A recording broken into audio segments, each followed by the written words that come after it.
It's fight week in Saudi Arabia. Two of them was actually saying that I think AJ might get knocked out. Yeah. Everyone is expecting a stoppage. You're not fighting an idiot. Yeah, you're fighting a heavy. You're fighting like a real fighter. Like, yeah. And a big puncher. Big boy, a big puncher. He's just his head's massive. It's massive. You've seen 100 American heavyweights. Yeah. You've seen loads of Brits. But there's a not enough Chinese heavyweight. Like you said, there's not enough data. There's not enough data. Karis Artenstall has been ordered to fight for the European title against. Something's telling me Usyk though, deep down, especially from the performance from Ngannou. Hey, Mouthpiece, the home of unfiltered boxing.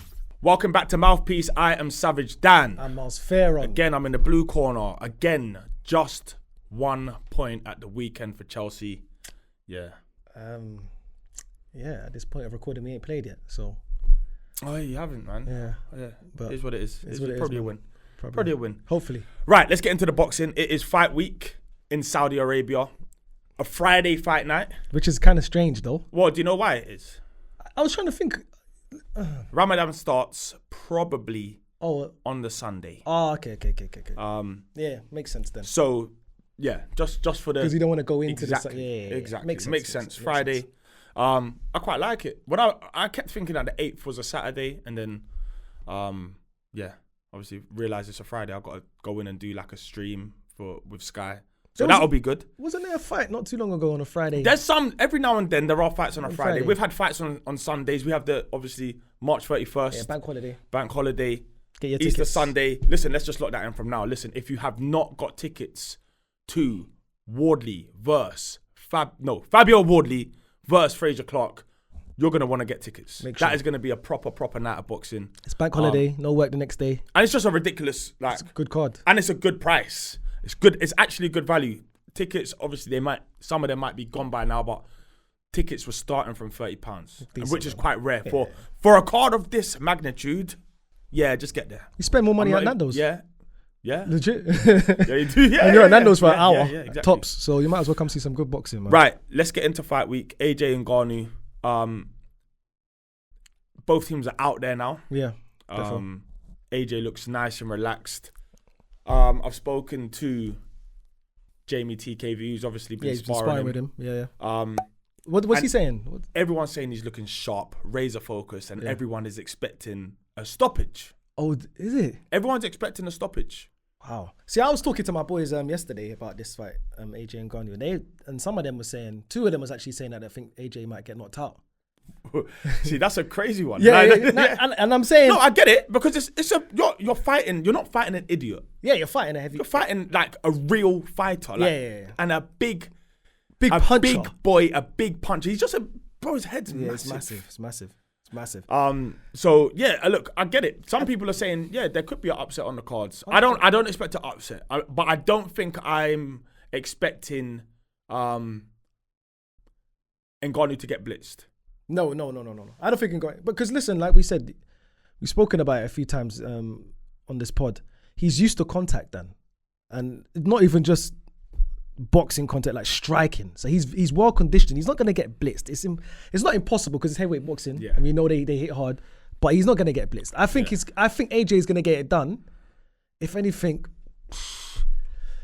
I think he does stop him around the 9th round. Okay. 9th round. So if I was going to go for a stoppage, I'd go late stoppage, obviously. I just think Ngannou, the size of him and how awkward he is, he doesn't really buy feints either, because Fury was trying to feint him a lot, and it's like he figured out what was a feint and what wasn't. But there's a lot of feints in UFC though.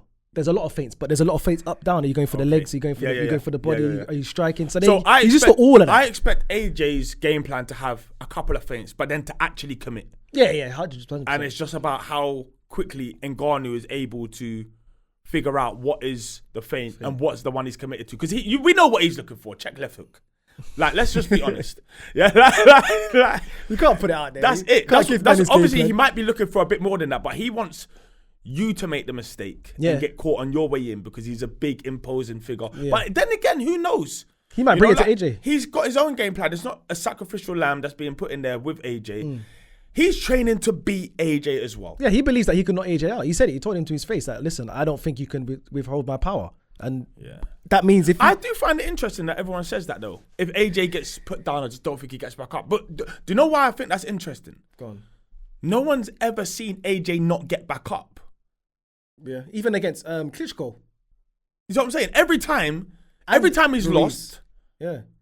Obviously, he didn't get knocked down against Usyk, but I'm saying he's lost on his feet, like standing. He sees the final bell. He sees the final. You know what I'm saying? And had to be saved but you know what I'm saying? Like, it looks like he's holding on for dear life. Fatigue. Yes, yeah. He can go over, but it's heavyweight boxing. I just find that interesting that people are saying, whereas Fury has a much deeper record of getting knocked down, put down. Yeah. So but yeah, it's two different fighters though. At the same time. Yeah. Not too much on the undercard.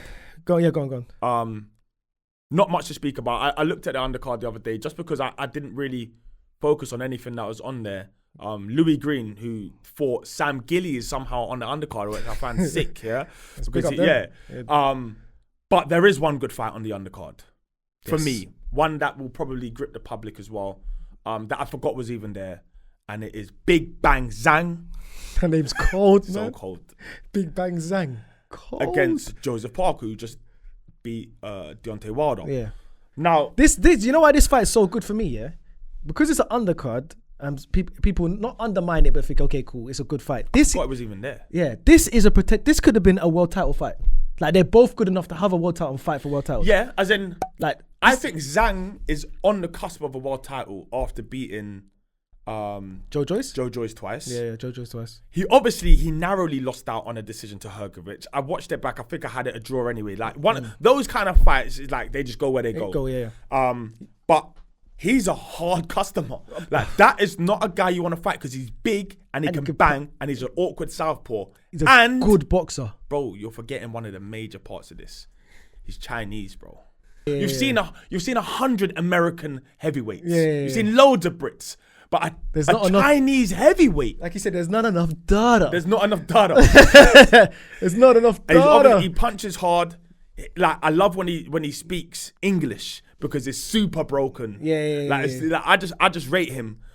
He's a very good fighter, man. I think if I have to pick a favorite for that fight, I'm going Zhang because I just think it's a completely different fight to Wilder. Wilder, yes, you have to worry about the big right hand. Yeah, the one shot, yeah. But let's be totally honest. Wilder technically is one of the poorest in the heavyweight division. If not the. At top level. At top level, there'll be plenty of heavyweights out there not as good as Deontay Wilder. But I'm saying, technically, he's not. He doesn't win. He doesn't bank rounds. That's not his game. His game is, I'm going to land this right hand over the course of 36 minutes and knock you out. Yeah. Zhang is a good fighter. He's a good technical fighter. And he showed that against Joe Joyce twice. He's a nightmare to fight, and he's horrible. And he's massive. Yeah, I think he's massive. 6'5" or something. And he stopped the man that everyone said couldn't get stopped. Stopped him twice. Second time around, he stopped him bad. Yeah, it was a clear. So it's an interesting fight, but I have Zhang in that. So with that being said, you don't think you don't think Joseph Parker has a chance here? Because obviously he put on a great display against Wilder. No one really had him winning that per se. Yeah, it was a good boxing display. I just think he's a good boxer. I just think it's so much easier to beat Wilder than it is to beat Zhang. It's just a lot easier because the one thing you have to worry about with Wilder is I'm gonna be winning these rounds, and I just have to make sure that when he launches that right hand, I'm not there. Just slip it, or move out of the way. That's it. Yeah. I'm not there. Easier said than done. That's it. Yeah. Whereas with Zhang, he actually has a jab, and he'll check kick you, and he'll walk you down, but then he'll kind of like he can fight going backwards a little bit. That's Parker's game. If you're Zhang, I'm guessing it's going to be try and back Zhang up because against Hrgovic, he did have a bit. I don't think he's going to do that. He might have a bit of engine trouble, but Parker's going to have to set a high pace. I know Andy Lee's like a top coach, so he would have fought this out to a T. But I just think this is a very difficult fight. Difficult fight, 100%. Yeah. Who do you see? So you say? I would honestly say. I say if anything, if Parker was going to win, I'd say Parker on points, but he's going to have to nick the earlier rounds. Yeah, I can't really remember the last time Parker won where it wasn't on points. Yeah, knockout. Yeah. So it's a Parker points win. He knows he has to be pretty perfect for 36 minutes in order to win. You have to have a good engine, and that's but he has that. Yeah. He has that. That's a good engine. So yeah, intriguing. I mean, engines are weird things because engines, you can have the best engine, you just hold two big ones. Yeah, you've seen it on Street Fighter. Yeah, engines. You get a couple Hayukens, and the car's you got, pop. you got that left now. So I'm saying like that's it. That's how fighting works. 2 heavy kicks and your bar's down in the base now. Karis Artenstall has been ordered to fight for the European title against Cheyenne Hansen. I believe that's how I say her name. Sorry if I butchered it. A very good timing for a step up. Karis is beginning to turn the screw now as a pro. Obviously, a top amateur. And now she gets her shot at the European title against somebody who is tough as nails, I guess. We saw her with the most outrageous head injury. It was a horrific injury. Every now and then, boxing spits out one of those kind of injuries, and the head is just here. Yeah. Wow. Crazy. But a good step up for Karis. I have every confidence in her winning that fight. Just a top fighter, man, honestly. Yeah. Just before we go, who wins then? Tyson Fury is back in camp. He put up something today, I think it was, but it's him saying the ace is back. Okay. Pick up the ace. Tyson Fury, Alexander Usyk. I know we're still some time away. Who wins that? I think something's telling me Usyk though, deep down, especially from the performance from Ngannou. That performance I saw against Ngannou is making me say Usyk even more. Yeah.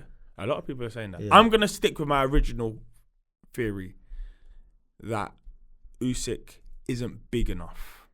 He's good enough, but I just think that Tyson Fury might have just won too many tricks. He can fight from the back of the room if he wants to, and if that left hand's giving him some problems from Usyk, he'll just go southpaw.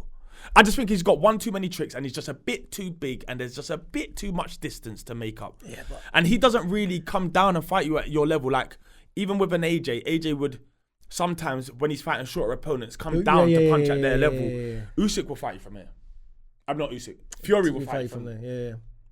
He imposes his height and his stature on you. If he needs to go back that way, and he'll just make your shot land to stop here. I just think he might have one too many tricks. Obviously, age is a factor, and you can get old overnight, and we were hearing whispers of him maybe not doing so well in camp and blah, blah, blah, blah, blah. So, interesting. By the time fight night's here, it will definitely be a lot closer than people envisioned it. Oh, yeah, of course, 100%. To be honest, Usyk has no real business up here at heavyweight. Never. I don't know what he's doing up here, but he's just making a big scene. But that's what skill will do. Yeah. Skill will take you around the world. Anything else? Pays the bills. That's it. Nothing. There's nothing else really. No. I think we got more. We got more to come next week. There were some things that we would have loved to talk about this week that maybe are best saved for next week. Anyway, so with that being said, enjoy your week. Let us know who wins and how. Ngannou or AJ, give us a method. What do you think about Dillian Whyte's return? What do you think about the contaminated substance, which is why he obviously got his ban overturned? What do you think about who he should fight next? Let us know. McCauley, straight in at the deep end. Let's do it. Say goodbye, Miles. Ow!